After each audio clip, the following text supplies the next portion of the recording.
Hey guys, my name is Vince. I come from South Orange, New Jersey. I'm here today with Sharwin. We're just going to go over a couple things here for the YouTube channel. Stay tuned.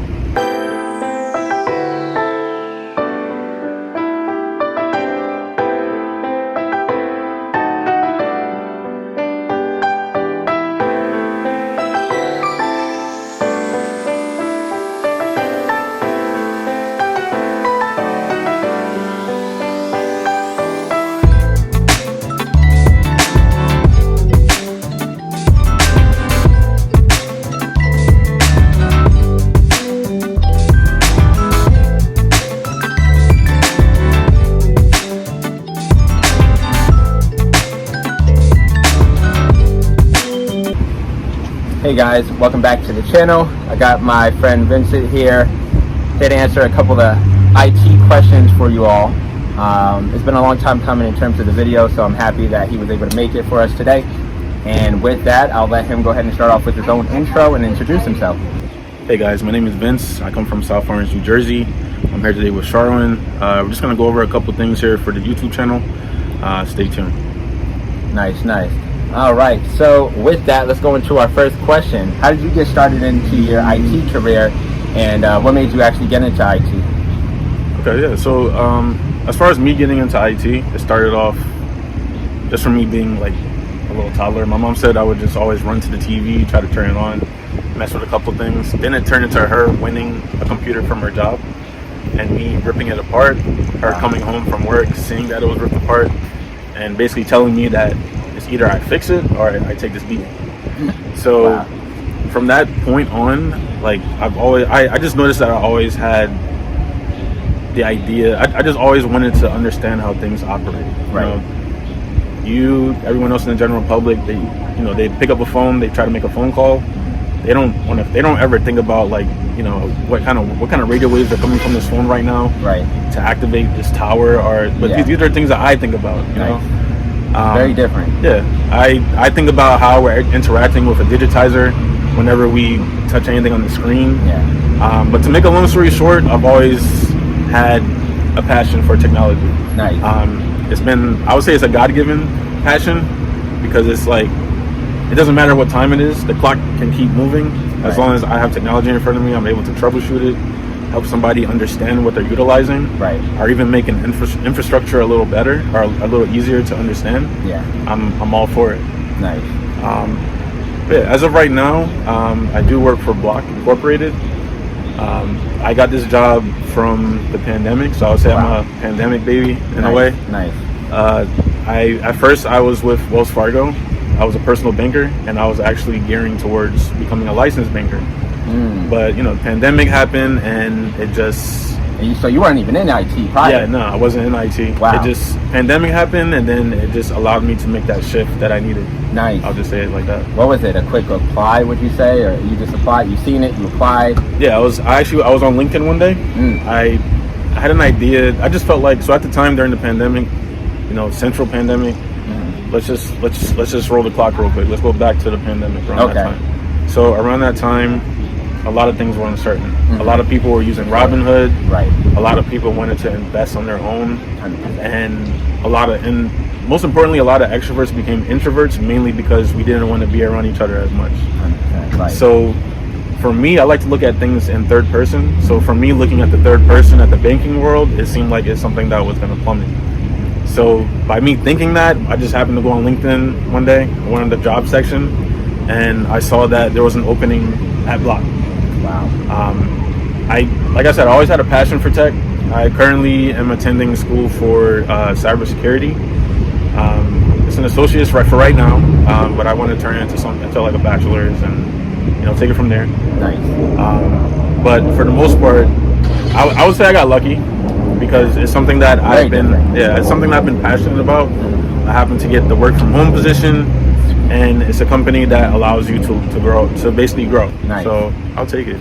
That's awesome, man. That's definitely, I don't want to say too much of a different story, but definitely one of the same stories that you hear from that actual COVID period. Yeah. You started there, obviously, with so many people quitting. You had a lot more people that were looking for opportunities and found it within tech. So that's actually awesome that you were able to get into that. Yeah, I myself am another one of your stories, right? That's exactly how I got into tech, or not so much into tech, but cybersecurity was somewhat of the same looking, applying, and during a time where people were just leaving. It's very uncertain time. Yeah, for sure. So I definitely appreciate you sharing that with us.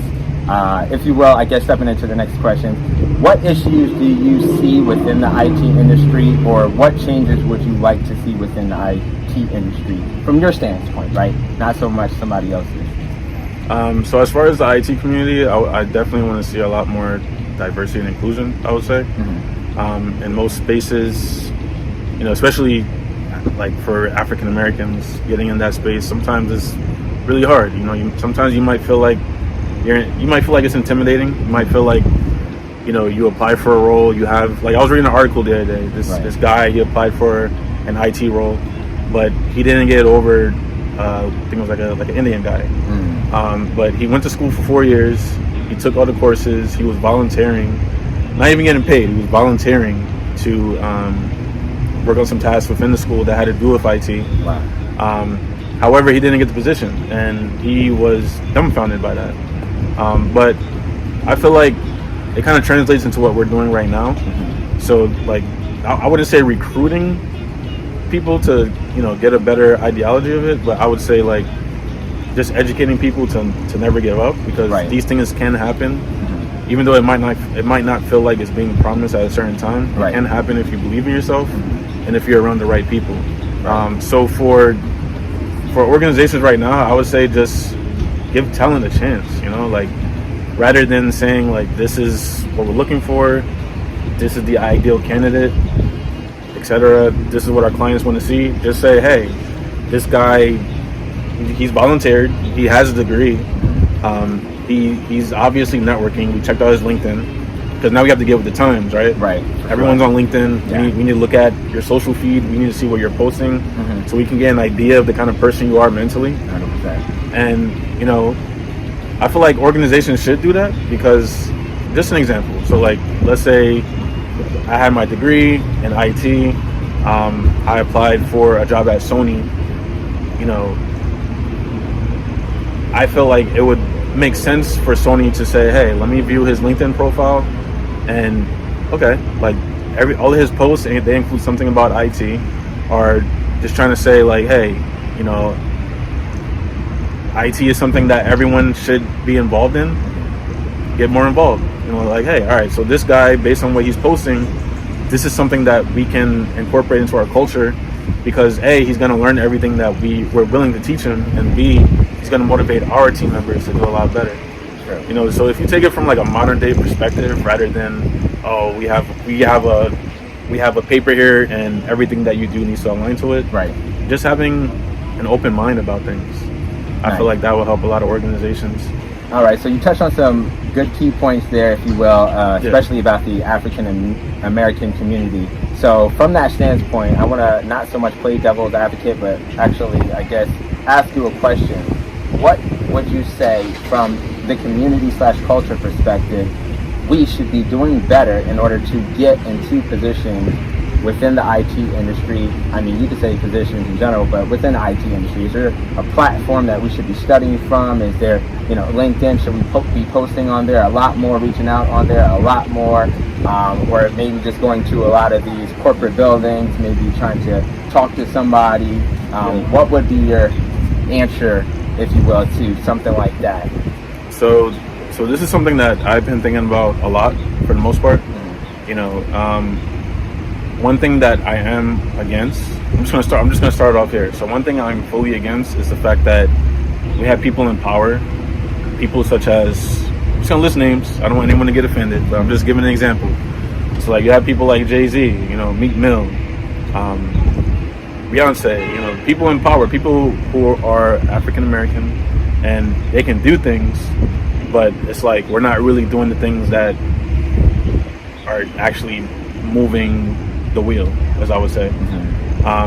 So with that being said, like, for instance, if one of these guys put like $400,000 behind a program at the local YMCA, which is like, all right, like, especially in minority communities, it's like, all right, we don't want to put money into building a brand new building, but let's put money behind something that's already there. YMCA has many rooms in which we can host these kinds of seminars, or even like classes. I mean, if you're putting money behind something, that means you can, as far as hiring the best of the best, that should be covered already. You just need to show up. So if you create a lane, if you create classes like this, right, it can motivate these kids that are in these communities to make better decisions.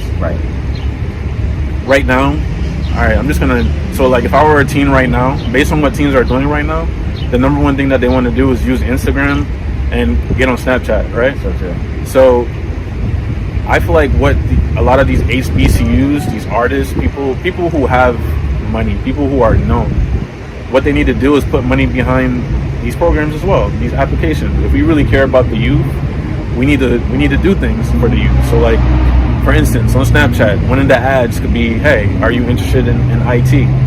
You know, scroll up real quick and learn a little bit more information. Where are you located? Okay, you're located in Newark? All right. You have a YMCA near you. We're going to be hosting this class on Saturday. You showed that you're interested in IT. We're going to show you that we're interested in showing you how it operates. Nice. That's it. You know, and then it's all up to these. So we can, at that point, we can start developing surveys, so we can see like, all right, are kids really interested? Are kids not making that move because financially the family doesn't have it, or they just don't care? Right. More than likely, these two things are going to be eliminated because these kids, number one, you have a name like Jay-Z behind a seminar, right? And honestly, like if security is an issue, he doesn't have to show up. It's like you just say hosted by Jay-Z, right? Hosted by Rock Nation, whatever. But honestly, I feel like when you're catching someone when they're 18, when they're 17, it's a vital time because their mind is not fully developed. Right. But imagine being in a community where majority of people are not really making it far. If someone gets into college, it's for communications, just because they didn't really get to dip their feet into something that could have steered them a different way. Right. Or it's sociology because they always wondered how. Not saying that these degrees are bad, yeah, but I'm just simply saying like moving forward, IT is something that's going to be here for the long term. Yeah. We're always going to have technology. We're always going to need a virtual space. Right. So why not teach people how to operate in virtual spaces? If your family doesn't have it, why not show you how to get your CCNA? Why not show you how to get your A+? It's simple. Right. You know, why not show you how to operate Udemy? You know, these young kids, they don't read encyclopedias like we had to. They go online, they go on Google, they download programs from the App Store. Like there's no excuse. Let's break it down. We can go into a Zoom call. We can use, in this fall, iOS 16, they're gonna come out with a feature for FaceTime where the hosts can basically create a whiteboard and they can start writing ideas. They're gonna create an environment where you can jot ideas down and then we can all kind of dig into the punch. Nice. You know, so why aren't we doing those kinds of things? You bring up some really good points, especially from the not only African American heritage, but also just being a kid in general, right? And you definitely relayed your stance point on what some of the hierarchy, if you will, are able to do, if possible, if they were ever to do something like this, it could definitely help the African American culture massively. So I'm not going to say that you're going to get to actually have them watch this video and make those changes, right? Yeah. But it's definitely it's easier. It's like being president, right? You have so many things that you want to do, but you have to be realistic. It's going to take longer than your term to get them done. But you can probably loosen some things up, but unless the other person that's coming after you has the same mindset, right, it's either going to tighten back up or it's going to loosen up some more. But these are things that have been going on for years, especially for minorities. These are things that have been happening since before we were born. Right. Talking like 1920s and before that. So these things are going to take a lot of work. But the thing about technology and the day and age that we live in now, it doesn't take me talking to you and then you talking to someone else for it to get to people in a certain area. For sure, right. We can upload this video today. This video can go to someone. It can reach someone's YouTube channel, or YouTube feed, I should say. I'm sorry. It could reach their YouTube feed in Boston. Right. It could reach a YouTube feed in Florida, in Cuba, in Haiti. You know, wherever someone needs this information is something that they can gravitate towards. Right. So I would say things can be a little easier to achieve, but we need everyone to be on board, and we need everyone to be willing to actually do it, you know, because 100%. One thing, I'm just going to end it right here. So like one thing that I tell a lot of young people, and I'm still young myself, but like people who are younger than me, because I know how it feels to be fresh out of college or like just be fresh out of high school. You know, you're stepping into the new world. One thing I tell them is, you know, to me personally, I'm not perfect. Like I didn't finish school, but right now I'm pursuing my degree. I want to finish. That's just something that I want to do because I feel like I've proven to myself that I can survive out here in the real world, and I can get into a fintech space, and I can actually do things I wanted to do. Yeah, it took a little longer, but it was worth me finding myself to do it. But one thing I tell young people when, you know, they're fresh into the work environment or like fresh out of high school, fresh out of college, is, all right, first let's start with the kids who are fresh out of college. All right, you just get out of college, you get your new degree. You know, some of you, your parents, you're fortunate enough, your parents buy you a new car. You know, all of your friends that you knew from high school, they're back in town because they just graduated as well. And you guys just want to drink, go to your corporate job, you know, go to parties, go into the city. But one thing I'm just going to say, like, it's okay to do all that, but it's also important to focus on doing things behind closed doors. So what you do behind closed doors for yourself is what's going to take you far. So if you're someone who if you just tell yourself, like, all right, let me spend an hour on LinkedIn. Let me spend an hour on LinkedIn. Even if you pay for the premium subscription, it's $20. You drop that $20, you can message anyone that you want to. Even if you already have the job or you're looking for the job, you can network with people who are already in the field that you want to be in, or they're navigating towards that field that you want to be in. You know, these are things that didn't exist years ago. Like you would have to, that you would run into the guy. You would Panera. Literally, you would have to pray that you stop at the stop sign, the stoplight, and to your left is the guy in the Porsche 911. Right. And then as you're doing this, he might wind down the window and have a conversation with you. Right. You know, now you can literally go on LinkedIn and you can talk to that guy that was in the blue Porsche 911 at the stoplight. Right. You know, and get some insight from him. You know, so back to what I said, just the basics. It only takes 4 hours. If it only takes 1 hour out of your day to do that for yourself, why aren't you doing it? Right. You know, you have the other 6 hours to party, have fun, whatever. If you're just out of high school and you want to take your year off, as they say, because you don't really know what you want to do, it takes 45 minutes to read Rich Dad Poor Dad. It takes 45 minutes, just a chapter. It takes 45 minutes to go on LinkedIn or like go on Facebook or whatever. Just try to connect with someone and relate to them. It takes, every course on Udemy is broken down to 30 minutes. Right. It takes 30 minutes. You don't have to sit there all day going on the course. Right. But whatever you put in every day, it sets the potential for a graph to be next to you, starting at 0, 50, and then 100. If you're doing 30 minutes of Udemy a day, 25%, 50, 75, all the way to 100 before you know it. So it's just a matter of having a plan and shaping and executing that plan for your future. So as far as future plans, I know you're going to school, right? As far as future plans, what are some of the ideas or areas that you see yourself rolling or pivoting into within the next, couple of years? I don't want to give you a timeline, but 5-10 years, if you will. What is something that you want to see yourself actually into? Yeah, everyone has a different path that they're looking to follow, right? So no two paths are going to be the same. Right. My path might have fresh tar laid out for it. Yours might have rubble. Right. But just because yours has rubble doesn't mean that one day it's not going to turn into what mine looks like. Right. So you just have to always have that mindset going for yourself. Because once you lose that, it's going to sound a little corny, but you lose your mojo, right? And your mojo is what allows you to remain charismatic, to build those connections. Right. It allows you to be yourself, to absorb those connections. Right. And it allows you to be an ally to everyone that is looking for information out of you. Right. Right? Because we're all here for each other, right? Right. So And me personally, I'm a believer that everything in life is linked somehow, right? So if I'm someone who has, like you right now, Yeah. like you're, the way we met was through somebody else. yeah, actually. exactly. But like you right now, you're kind of like, I would say you're like a beacon. Like you're supplying, you're able to supply something that everyone needs. Like you're like the source, right? So based on what you went through, things that you know, you can honestly you can simplify the path for somebody else. Right.